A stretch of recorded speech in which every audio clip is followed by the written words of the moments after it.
ছোটবেলা হইতে শখ ছিল আরকি। এই পশু পাখি নিয়া বিড়াল এগুলো পালার শখ। তো ফ্যামিলি প্রেশারের কারণে হয়ে ওঠে নাই। কিন্তু আস্তে, আস্তে একটু করে টাকা জমাইয়া সালামির টাকা, এই টাকা, ওই টাকা, কলেজে যাইয়া না খাইয়া টাকা জমাইয়া, স্কুলে যাইয়া না খাইয়া টাকা জমাইয়া হাঁইট্টা যাইতাম। তো ওইগুলো দিয়ে কিনতে একটু সাইড বিজনেস হইতো। এটা ব্রিডিং করতো।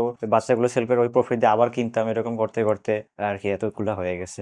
বাসার ভিতরে আমি ছোটখাটো একটা জঙ্গল বানায় নিছি। পাখি, মাছ, বিড়াল, ইনডোর প্লান্ট, অ্যাকুরিয়াম প্লান্ট সবকিছু একসাথে ব্রিডিং করাইতেছি। তারপর ওদের আবার তো বাচ্চা হইতেছে। এবার টেম পাখি আছে। আমার ম্যাক্সিমাম পাখিগুলো টেম করা। বিড়ালও তেমন একটা সমস্যা করে না। ওদের সাথে আছে।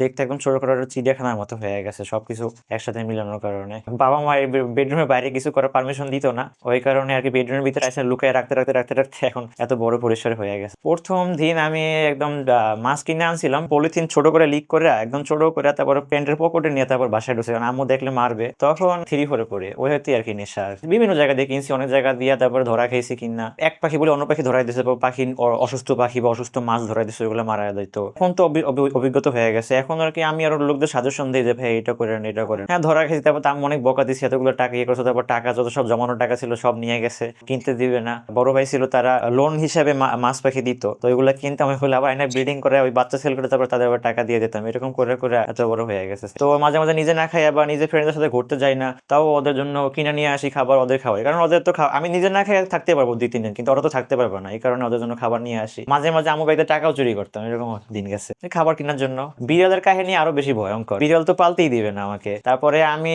নাটক বানাইছি যে আমার একটা ফ্রেন্ড আছে, ওর নানু মারা গেছে। তো ও বিড়াল পালতো। ও তখন রিসেন্টলি বিড়াল কিনেছে। তো বলছি ওই সেম কালারের একটা বিড়াল কিনে নিয়ে আসছিলাম আমি। তো ওইটা তো ও দিয়ে গেছে যে নিলে একটু রাখ, আমি যাইতেছি। তারপরে তো মাসের পর মাস যায়, আব্বু বলে বিড়াল এখনো নেও না কেন। তারপরে আমার বকাবকি করে, ফোন দিয়ে বকাবকি করে। তারপর আস্তে আস্তে বুঝলো যে বিড়াল তো আমি কিনছি। পরে টাকা জমায় তারপরে অনেক কষ্ট করে যে আমি একটা ইউনিক বিড়াল পালবো, যেটা কারো কাছে নাই। যারা বিদেশ দিয়ে অনেক দামি দামি বিড়াল ইম্পোর্ট করে নিয়ে আসে, আমাদের কাছে আমার যে মেইন কোন ক্যাটটা আছে ওর কালেক্ট করছে আর কি। ওর কি ওয়ার্ল্ডের সবচেয়ে লার্জেস্ট ক্যাট ব্রিড মেইন কোন ক্যাট, আমেরিকা দিয়া বিলং করে। এদের ওয়েট অলমোস্ট 10 থেকে 15 কেজি মতো হয়ে যায়। অ্যাডাল্ট হইতে অনেক সময় লেগে যায়। আমি অনলাইন কোর্স কেনার জন্য আমু এইচএসসি এর সময় টাকা দিছিল। তো ওই টাকা আমি মাইরা দিছি। তারপর আমার কিছু ফ্রেন্ডদের কাছে দিয়া ধার নিছি, বই খাতাও সেল করে দিছি কিছু লুকাই আর কেনার জন্য। মানে মানুষ যেরকম নেশা করে যে ড্রাগ নেওয়ার জন্য যেরকম পাগল হয়ে যায়, বাবা মারে মারে, মানে আমার এরকম মানে টাকা আমার ম্যানেজ করতেই হবে যে এটা কিনতেই হবে। তো আমি এটা বলতে পারি যে বাজে নেশার সাথে এই নেশা হাজার গুণে ভালো। এখন বর্তমানে এই ব্যস্ততাপূর্ণ জীবনে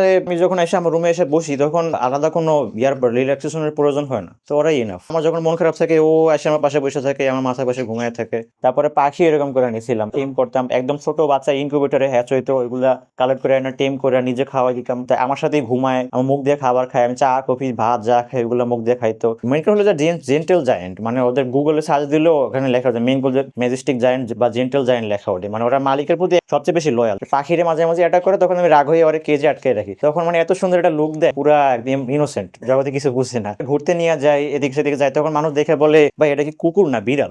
এটা নিয়ে অনেক কন্ট্রোভার্সি হয়। আশেপাশে কুকুর আসে ওরা দেখা, তো কুকুরে আর ও আরো মারতে যায় উল্টা। তখন আমার ফোনও ছিল না, আমার বড় ভাই বোন আসতো, আমার বাবা মাও অ্যান্ড্রয়েড ফোন চালায় না। তো ঈদ কোরবানিতে আসতো, আমি ওইগুলো দেখে রাখতাম যে কি ওষুধ দিতে হবে, কিভাবে খাওয়াইতে হবে, ওইগুলো দেখে আমি ডায়েরি করে নোট করে রাখতাম। দেন ওইগুলোতে আমি সারা বছর চলতাম। অনেক বন্ধু বান্ধব হারাইছি, কারণ টাইম দিতে পারতাম না। ওরা আড্ডা দিত বা ঘুরতে যেত, কারণ আমার তো এইদিকে সময় দেওয়া লাগবে। ওদের টাইম মতো খাবার না দিলে ওদের সমস্যা হয়ে যাবে। অনেক বাজে কমেন্ট করে, আমার তো একটা টাইমে খুবই বাজে বাজে নামে ডাকতো। সারাদিন এইগুলো নিয়েই থাকে। মাছ পালতাম তখন অনেক বেশি, মাছের ব্রিডিং নিয়ে অনেক বেশি কিউরিওসিটি ছিল। তবে এই কারণে হ্যাঁ মাছটা নিলে বলতো বেশি। তারপরে কিছু কিছু মাছের নাম ধরে ডাকতো। আমার নাম কেউ জানুক আর না জানুক এটা না বললেও, কিন্তু আমার এলাকায় বা আশেপাশে কিছু কয়েকজন জিজ্ঞাসা করলো যে পাখি মাথা নিয়ে ঘুরে, বড় একটা বিড়াল নিয়ে ঘুরে, এরকম বললেই আমার বাসা সবাই দেখাই দেবে, আমার সবাই চিনে যায়। বিড়াল পাখি মাছ এদের জন্যই আমি আর কি ফেমাস হয়েছি এতটা।